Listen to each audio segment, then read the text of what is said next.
Well, the Federal Reserve slashing interest rates this week, but it's got the stock market on edge after warning of fewer cuts next year than expected.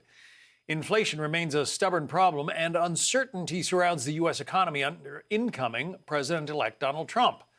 Here with some analysis, Dr. Samuel Gregg, the Frederick Hayek Chair in Economics and Economic History at the American Institute for Economic Research. Thanks very much for being with us, Dr. Gregg. This Amazon strike, how big a deal is it? Is that the kind of thing that can really affect economic output in this country? Well, thanks for having me on, John. Well, it's very clear that the Teamsters are trying to cause disruption. It's the perfect time of the year for them to do this, of course. But one of the things we're noticing is that packages are still being delivered. Because one of the things about Amazon that I think gives us an edge, and has always given an edge, of its versatility. So when it encounters problems, it is very good at working with contractors, with other deliverers, to make sure that the packages and other goods and services that they deliver arrive on time. So this strike will go on, I suspect, until the Teamsters believe they are either not going to get their way or they get Amazon to the table.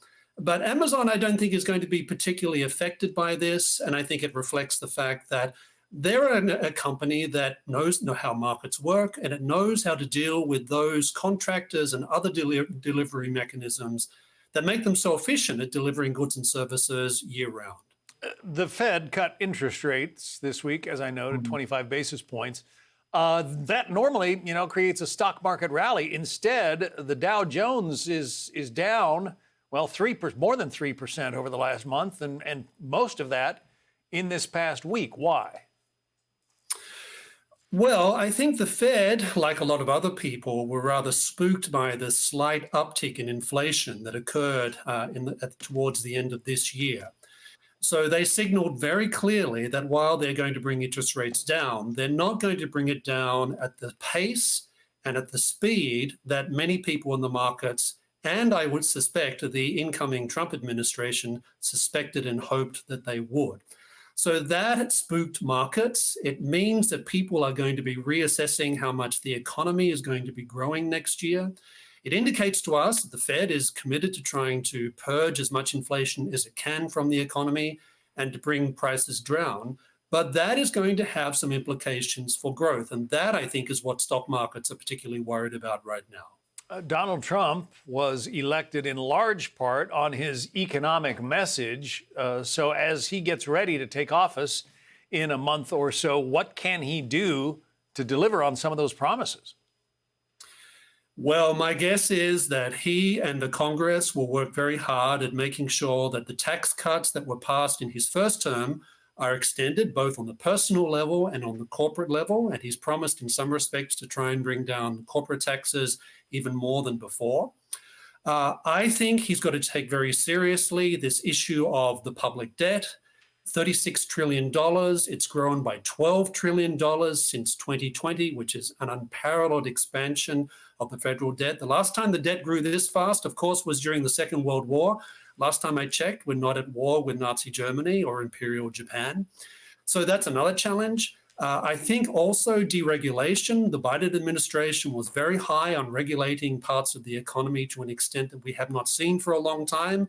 And I suspect markets and consumers are looking forward to more deregulation occurring. But there's a problem. And the problem, of course, is what's going to happen with trade and what's going to happen with tariffs. And it's pretty clear, I think, that President Trump wants to raise tariffs. I think that's a bad idea. I'm a free trader. I'm a free marketer. I think tariffs are a very bad idea. But that said, he's probably going to do it.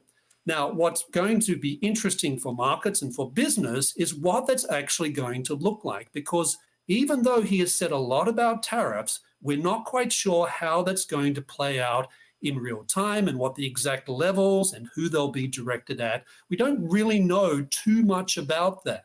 We know some things. We know China will be addressed. We know that other countries will be looked at very carefully.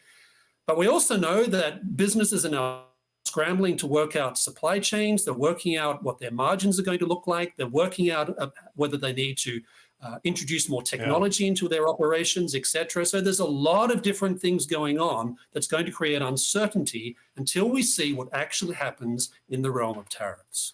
Dr. Samuel Gregg, thanks for coming on.